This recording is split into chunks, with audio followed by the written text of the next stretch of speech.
Hello, I hope you're well. Today I want to share my everyday hair and makeup routine. This is specifically my routine for the warmer months, so summer and late spring.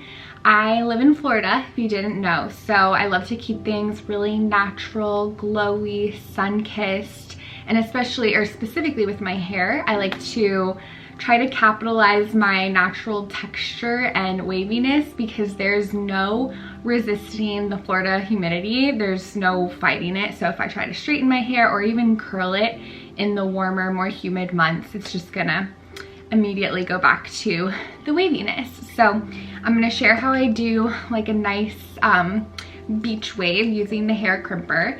And then I also just wanna share my everyday makeup routine.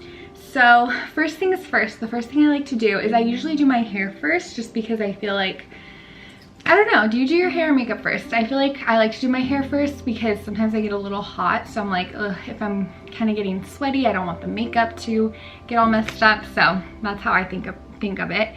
But before I do that, I like to add some oil to my face. So this is a sweet citrus oil by Just Ingredients. It is so good, it smells phenomenal and very minimal ingredients, so I like that. So I put a few squirts in my hand and then I just pat this all around my face, and I like to do a little bit of a lymphatic drainage massage. So I saw this girl Gracie on TikTok do this and I've been doing it ever since because it feels so good. Basically she says to open your temples, or they're the lymphatic drainage entry points, which I don't know exactly where they are, but around the neck right here. So you just slightly press that a few times and then also go to your temples and then around your nose and right outside your ear. So I do that and then I do a downward motion on my neck a few times, and this is what feels the best in my opinion. It feels so good. And then you take your two fingers and do your jawline as well. So I do this a few times. It just feels like it helps me wake up in the morning a bit more. Feels lovely. And then you also do your cheekbone. So you spread your fingers out like this. Do your cheekbone, both sides. And then you can take your ring finger and do under your eyes lightly as well. And then you end off the little facial massage with your forehead. So that's what I like to do. First things first, just feels really rejuvenating, but then also helps apply that facial oil nicely so we can start with a hydrated base.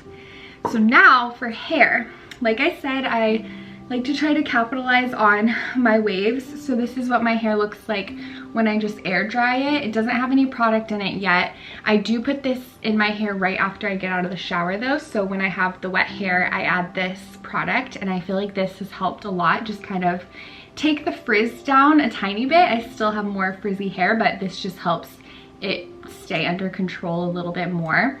And my friend Greta, she has wavy hair as well, and she has the best wavy hair routine.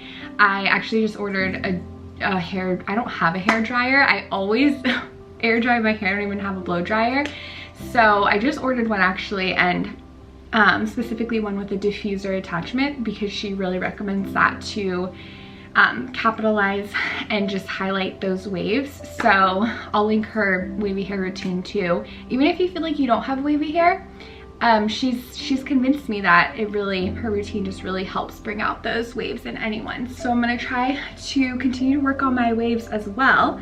But what I like to do is I start out with a hair straightener actually, because typically I find that the places that need the most guidance with my hair is just around my face. So I will just take the straightener and just straighten the tops so that the little curlies that I have close to my scalp are just a little bit more tame, and then we will add more waves and curls to the base. I love to add the waves to my hair too because I feel like they last a lot longer. Well, one, in the humidity, but also if I don't wash my hair for a few days, I feel like it bodes well to you know, not having to restyle it every single day even after sleeping on it. So That's another big benefit that I've noticed. Okay, now I'm going to start by my face and take this waver. So this one's by Bondi Boost, and it's great, but I also know that Amazon has very similar ones that work great. So I just hold it here for about 10 seconds, and then let me show you what temperature I have it on. I really don't stick to a specific temperature every time, but it's at 210 degrees Celsius right now, which, speaking of, if you have a good heat protectant that you really like, let me know, because I don't always use one and I don't really have like a favorite or anything. So if you have a good product, please let me know. I'm in the market for one. Okay, so this is what it looks like right now. And one other product that I like to add in specifically at the top, because I have some baby hairs, is this Living Proof Perfect Day Split End Bender. So I'll just put a tiny bit of this and then apply it just at the little baby hairs on top, just so that they kind of seal to the other strands of hair. So we have that. And then for some, every so often, I like to add some of the strands. I like to start the wave right at the root, because this just really helps accentuate the waves and they really pop. So like this strand, for instance, I take it really close to the root. And I also diversify how thick of strands I do. So some of them I do more of a thin strand, some of them more thick of a strand. So look at that. So fun. And then it kind of just blends well. And depending on what I'm going for, sometimes I'll just add a few more waves. And it also depends how my hair dries that day, but sometimes I'll do a few waves, or sometimes I'll do a bunch if I want more volume. So there really isn't a whole lot of rhyme or reason, but it is fun to experiment with the crimper. And I also really like to do braids, so sleeping in braids, but then also styling my hair in a loose braid with the waves, I think is really, really nice, and just gives that summer mermaid coastal effortless look. So it's definitely a favorite. Tonight I'm going to a scrapbook club. My friends and I are starting a little scrapbook club, and I'm very excited. We all are basically just bringing printed photos in our scrapbook, and we're going to have a little scrapbooking session together, which my friend Liz thought of the idea, which I love the idea. It's so cute because so many of us enjoy scrapbooking, but we'll just do it on our own, which I will say I love just working on my scrapbook while I have a show on or movie, but this is going to be so fun to just have conversation while we're working on it together. And it's great too because I'll let months go by before I add to the scrapbook, so it'll be good accountability to like keep it going, because sometimes I feel overwhelmed with scrapbooking because I feel so far behind, like I haven't added anything, and then of course we're making more memories that I want to document. So I'm really looking forward to that, but it'll be a chill night, a chill evening. Also, how sweet is Palmer back there taking his nap? He is just a sweetie pie. I took him on a long walk this morning, so he's nice and tired from that. Also, this strand, for instance, it kind of has some nice waves at the bottom already, so I don't even need to bring the crimper all the way down. I'll just add a few more to the top. I'll let you know how the diffuser works though, because I am interested in how big of a difference that makes. I actually, last time I got my hair done, I actually had the hairstylist, he recommended that for me. So I'm glad to finally try it because it's been on the list for a while. Okay, so here's how this side is looking. Has some nice texture. Again, it can just depend how much time I'm working with too, or how much you want to spend on your hair. And that just depends how much waves I want to put in, but I feel like even after just adding a few, it makes a big difference. So I feel like it's a lot more of a low maintenance hairstyle. And again, it doesn't really, of course it'll depend on your hair texture and everything, but it doesn't take too much time, at least in my experience and compared to some other hairstyles I've tried in the past. Okay, I'm gonna crimp a few more strands, which now that I have my hairbrush out, I don't always brush out the strands before crimping them. It kind of just depends on what they look like originally. So I really just feel it out, but we're getting there. We're almost to where I like to keep it. Also this week, I am so excited because it's the Survivor season finale. Does anyone else watch Survivor? No one really close to me watches Survivor, and it makes me sad because I want to have like a watch party during the finale, but no one's really as into it as I am. So I am going to have a solo watch party, but I'm so excited. I can't wait to see what happens. It's just such a fun show because they have like the game aspect, but it's also a social aspect, and people are just so clever, and I love the people they cast. This season is so good. They just have such amazing personalities that are so different from one another, so it's so interesting how they mesh. But oh, I love that show. Okay, let me get my makeup because I think I'm gonna call it a day with the hair. Again, just really that mermaid beach hair, that's what we're going for. And then I actually am gonna add a little bit more of this to the tippity top of my head because again, we have those baby hairs that like to make their presence known. So I'll just run this through a little bit. And there we have it. And then I also love to add little braids like to the sides sometimes. Honestly, the trickiest pieces of hair to style with in this way are the ones around my face. Those are the ones where I'm like, sometimes they look a little funky or quirky, but we just roll with it, right? It's like the waves, they are varying. Okay, let me grab my makeup. For my makeup, I also like to keep this very natural, simple, effortless, and just easy, quick, nothing too complicated. And I'm still learning tricks. So if you have any makeup recommendations or tricks, please let me know because it's definitely, I don't consider it to be one of my strong suits, but this is what has worked for me. And again, I just really like that dewy, sun-kissed look, especially for summertime. Okay, so I have my facial oil on, and I typically always put on some Glow Screen by Supergoop because we spend a lot of time outside in the sun, and I know the experts say, even dermatologists, they say to wear sunscreen even if you aren't going to be outside that much, because even in the car you can get some sun, or even through the window of your home you can get sun apparently. But honestly, I love to wear this even at night sometimes because it just adds such a nice glow. So I actually just add it to my palm, and then I mix in some of these Drunk Elephant dew drops. This is really nice. Again, it just adds a little bit of color, but also a little shine. So I add that in as well, and then I also add in foundation to our little mix, and then I apply it all together.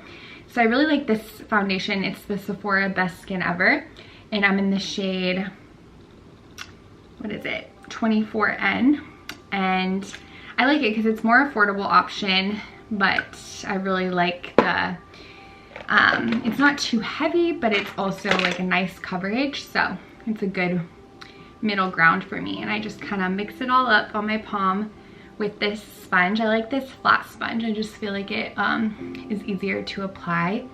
So I'll just kind of dot that all over my face. Sometimes I use my hand also because I feel like the sponges or even the brushes soak up too much of the product and it feels kind of wasteful. So sometimes I use my hands, but I'll use the sponge today. I've gotten in the habit of doing that, but I just try to cover it all over my face, make it nice and even, bring it down to my neck.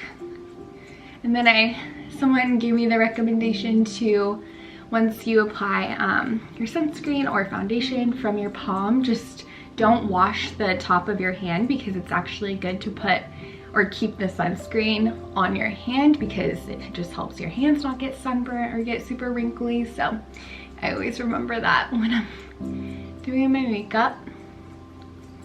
Okay, we have that. And now let's do concealer. I really like the Kosas, is that how you say it? Kosas concealer. But I also just got the Merit one, which I think is great as well. If I can find it, it's in here somewhere. They actually call it a complexion stick, and I have the shade Cream. So I'll add this onto any pimples that I have going on, and under my eyes, which I probably should have done under my eyes first before I did the blemishes, but you know, sometimes I'm just too excited to cover up those pimples, which I do have to say I'm very thankful, because a few months ago I was getting really bad. I had like a really bad breakout that was stuck on my chin.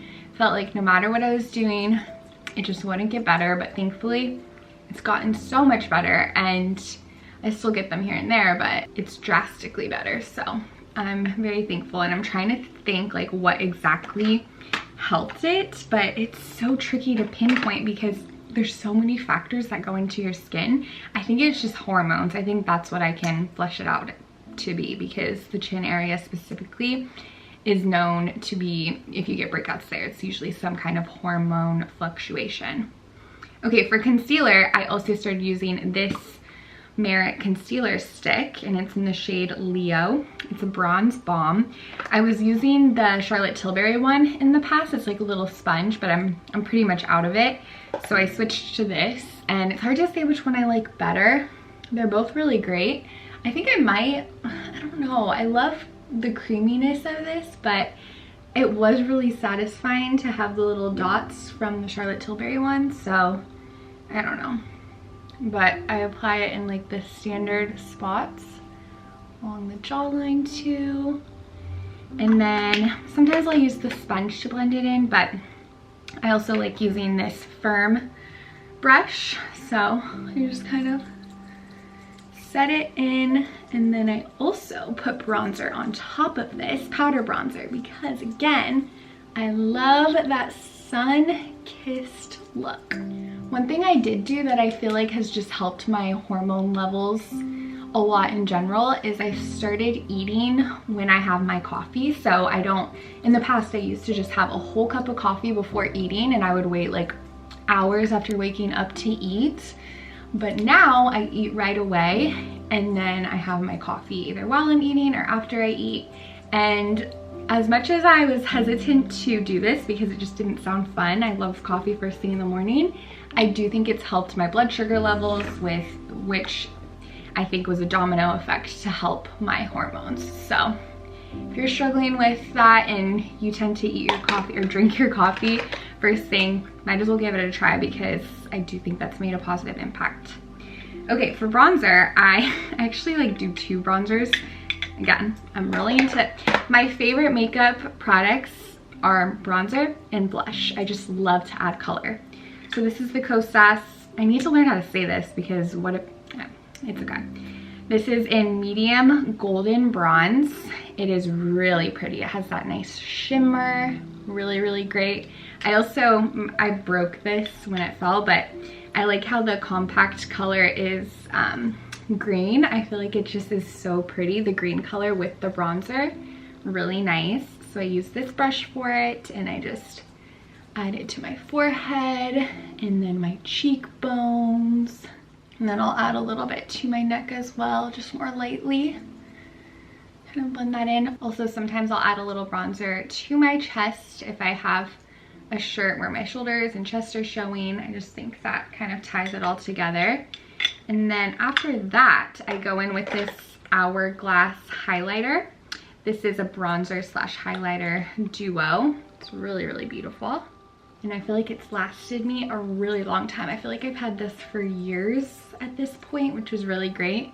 The only makeup that I have to get more often is foundation. I feel like that's the only thing I really run out of every few months, but everything else lasts so long. Okay, it's coming together. Now I like to put on some blush. So I have this one from Merit. I think it looks pretty. It's in terracotta, but it doesn't pop as much as I want it to. So sometimes I'll layer the blushes. But my favorite is the Rare Beauty one in Hope. It's the Hope blush. My friend Greta actually got this for me for Christmas, and it's so funny because I was living under a rock and I never had heard of the Rare Beauty blush before, so I didn't know what it looked like. I've heard of Rare Beauty, but I didn't know what the blush looked like. And I thought it was a lipstick when she first gave it to me. So for the first month after I got it, I used it as lipstick. And then I saw someone doing a makeup tutorial and they used the blush appropriately. and I couldn't believe it. I was like, wow, I've been using this wrong the whole time. But funnily enough, Selena Gomez she's the owner of Rare Beauty, and she did a tutorial and she used the blush as lipstick just to switch things up. So that made me feel a lot better. I was like, oh, I'm just in tune with Selena, I guess. So that was funny. Okay, after the blush, which you can probably tell I do quite a bit of that. That's something people often say about the Rare Beauty blush. That's like a tongue twister. Rare Beauty blush, you don't have to use as much because it's very pigmented, but I still like to do a few more dots. And then I'll go in with this highlighter, which I seriously have had this for probably 5 or 6 years, and I know makeup expires, but I'm just gonna use it, okay? It's already not good for me, so if it's expired, you know, I don't know how big of a difference it makes. But I think this is discontinued. It's the Becca highlighter in Champagne Pop, but again, I've had it for so long, so I haven't even tried to restock it. But put a little bit on my nose, then at the top of my cheeks, and then sometimes I'll put a little bit on the tip of my lips. Okay, now we move on to eyes. So I have this eyebrow gel from Grande Brow. It's apparently tinted brow gel and brow enhancing serum. So apparently it helps your brows grow nicely as well. But nothing too fancy here. I just go in with the brow gel, try to tame them a little bit, which I haven't gotten my eyebrows waxed in over a year. So I kind of have been craving to do that soon. I tweeze them on my own every so often, but it would be nice to get like a more solidified shape. So now I'm going to do eyeshadow, which I forgot my eyeshadow primer. Let me go get that. This is the NYX eyeshadow primer, and I've also had this for years and years. You can't even see the branding on it anymore, but I really like this. It's just a tried and true product of mine. I try to be kind of light with it because if you add too much of the primer, it's too creamy and adds a bit more crease and it can kind of clump up. So I use it more sparingly. And then I have this pretty palette that my mother-in-law got me. It's Love, Trust, and Fairy Dust by Tarte. And let's see, where's my eyeshadow brush? Okay, so I like to use this little one later, but I have another one here somewhere. Okay, this is what it looks like. I use this for the base and also the crease, but I like to go in with this light color, which is called Frolic. So I do this in the corner of my eyes and then also under the arch of my eyebrow, like so. And then I go in with the middle shade, which I don't know if that has a name because all of the other ones' names are around like the little petals of eyeshadow, but it's a nice sparkly creamy shade. So I add that into the middle. And then for the crease, I like to actually use the bronzer that I used from Kosas. I'm just gonna say it both ways every time. So I just take the bronzer and then add a little bit to the crease, blend it all in. Okay, and then the final touch, instead of eyeliner, I do a shadow liner. So I use that same palette. I just use a dark brown color. So this one's called Wonder from this palette. And I take this thin liner brush, and sometimes I just squeeze the end so it's nice and compact. And I add some of the brown shadow and do a tiny wing at the end. And I like doing this because even if it kind of smudges throughout the day, I feel like it still looks cute and romantic, even though it's not super sharp. And even though it is more of a wing, it just looks more natural because it's not as pigmented and then also as pristine and clean as a like a liquid liner. Okay, so that's what we're working with. And I just kind of follow my eye shape to do that wing. Okay, final step for eyes is mascara. So I do like to curl my lashes. I saw someone do this trick too where they actually curl it upside down first. And this just helps kind of straighten them. It's sort of hard to get it, but I've been doing it for a little bit. And then you curl it the correct way, and apparently that just helps a little bit. So I've been doing that. I remember when I first started doing YouTube videos, well, there was like a phase I went through where I would put fake eyelashes on every single time I filmed a YouTube video. And I'm so glad I'm out of that phase because I was terrible at putting fake eyelashes on and I don't think they really looked good. So I'm glad we have moved on. And then for mascara, this is the liquid lash extension from Thrive Cosmetics. And I had heard so much about this mascara. I feel like they do a lot of sponsored ads and stuff. And I thought, okay, what's so great about this mascara? I haven't had a mascara in the past kind of be groundbreaking for me. So I was a little skeptical. But this is so good. The reason it's so good, yes, it adds good length and volume. But what makes it so special is that when you go in the water or even just throughout the day, there is zero messiness. So it doesn't start to smudge and get all over your crease and all over your face and make you look so tired because the mascara is underneath your eyes. It comes off and flecks. I really don't know how they do this, but apparently the mascara surrounds the lashes instead of just paint over them, so they come out like, you'll see when you take it off, it's just like little flecks in the sink instead of just like a bunch of smudge everywhere. So I love that because when we go to the beach, I can wear mascara and not like feel like it's gonna be messy. And again, even just like when I'm sweating in life every day, just out in the garden or when I'm outside in Florida for 10 seconds, I don't have to worry about the mascara making a mess. So I really do recommend this a lot. Okay, now for lips. I also forgot my lipstick, so I'm gonna get that. I usually do my makeup in our bathroom, but I thought this would be nice so we could have some natural light. Most days I don't use a lip liner. I'll just go in with one of my shades. I have a few different lipsticks that I love. This one's a good one from the Sephora collection. It's in the shade We. So it's really nice neutral shade. I will say I think it's still a little cool tone for what I prefer, but it's neutral enough and I really like how creamy it is. And yeah, it's been good to me. And then I like to, on top of that, typically I'll add some lip gloss as well. And this Summer Fridays one, I love this lip gloss. I think it looks so good even without lipstick. It just has a really nice shine, feels super moisturizing, and smells so good. So that's the finished product. I hope you enjoyed. Hopefully there were some good tips and products. Again, I am so open to any tips you have for myself. I am always loving to learn about beauty hacks and tips and tricks, but definitely prefer to keep it more natural and effortless, especially for summertime coming up. But I hope you all are well, and I'm excited to see you next. Bye. Say bye, Palmer.